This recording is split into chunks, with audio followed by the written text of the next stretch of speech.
Well, Danny, your first visit to the Marine Travel Arena, and one I don't think you'll forget. Yeah, some game, wasn't it?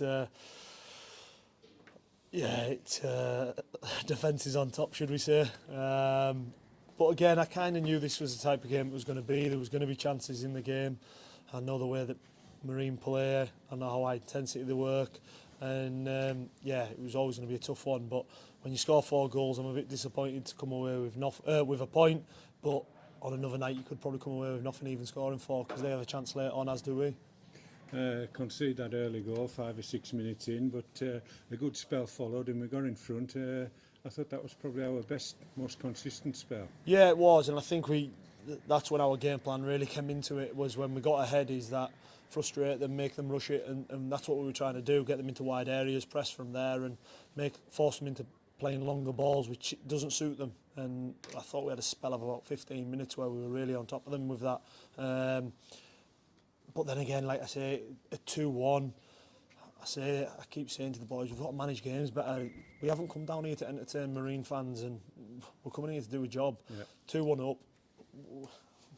Do we need to go all the way back to our goalkeeper and then end up 10 seconds later with the ball getting smashed into the top corner from 35 yards? It's little things like that we need to be better at. Game management, even the third goal just before half time, is that the right time to be rolling it out and trying to receive it on the half turn, or is that when we're away from home the time to go along? And again, I'm not going to, that's how I want them to play. I'm all right with that. I'm absolutely fine with it, but it's, again, I'd rather go in there and have an argument with them about wanting them to play more than not playing enough type thing. So like I say, it's a point gained but also 2 points dropped, but I think obviously Neil will be feeling the same as well. What sort of mood were you in at half time?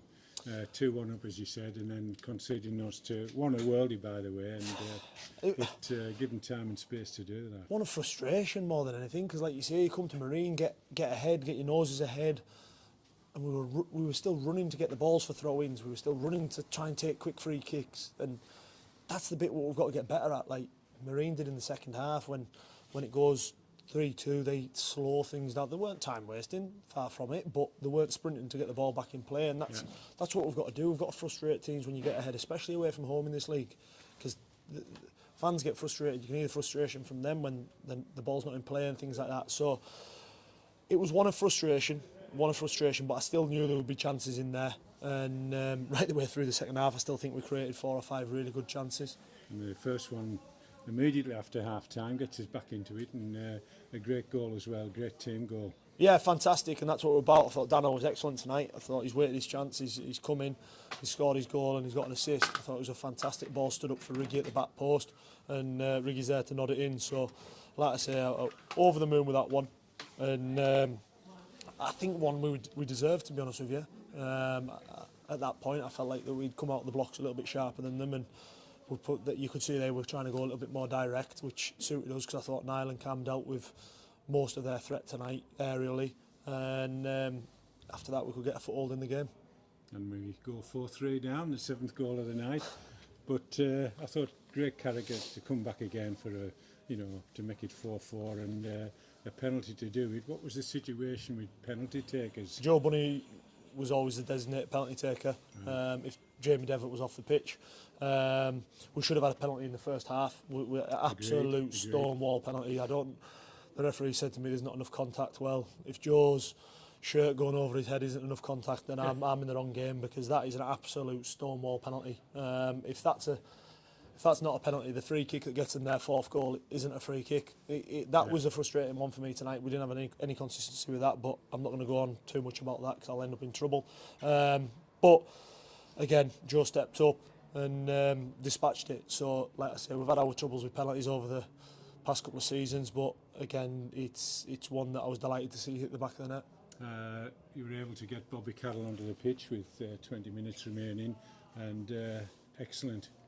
Looks as though he'd never been away. Bobby Carroll, isn't it? He's been back in training a couple of weeks, and it's looked like he's never been away. And credit to Bobby, because Bobby's been away absolutely running himself into the ground. Any minute he gets, he's messaging Caitlin asking for more sessions. He's wanting to do more in the gym. He's asking how far can he push himself, and he's just desperate to be back on the pitch. Bobby Carroll being back in our squad and Sam Smith back in our squad. There's some real competition now. Yeah. We've got Kieran Casson coming back on Saturday. So there's some real competition that there's going to be some disappointed players, not just to not make the starting 11 on Saturday, but not even make the bench. Nice headache for you. Yeah, exactly. What we want. Because I said there, I've just said to them in there, I genuinely believe probably 5 or 6 weeks ago, when we go 1-0 down that early, I honestly think we would lose that. A lot more character. 4 or 5-0. And that isn't just, and again, that isn't just the lads that have come in. That's everyone standing up to the challenge that we've set them. We had real honest conversations after Marsk. We sat down. Geisley again was good in long spells, and since then we seem to have turned a corner. So for me, as I said there, I will always be honest and open, but the way the boys have reacted since Marsk, after we've sat down and had conversations, and obviously players have moved on to different clubs for different reasons, they've all reacted fantastically well. Training's been of fantastic standard.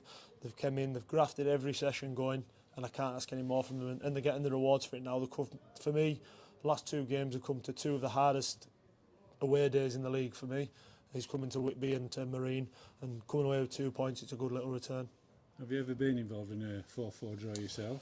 No, I don't think so. I think I was just sat there wanting the final whistle, to be honest with you. I think it was one of them ones where if it had gone on another 10 minutes and one of the teams would have won 5-4, it was just one of them games. I think Scotty Al has a real chance later on that he just drags wide, unfortunately, and then Danny Eccles makes a great save, one of the last kicks of the game. So it was the fans have got the money's worth tonight, that's for sure, but it doesn't do my health any good. Danny, we'll take that feel-good factor into Saturday. Well done. Cheers, Steve, thank you.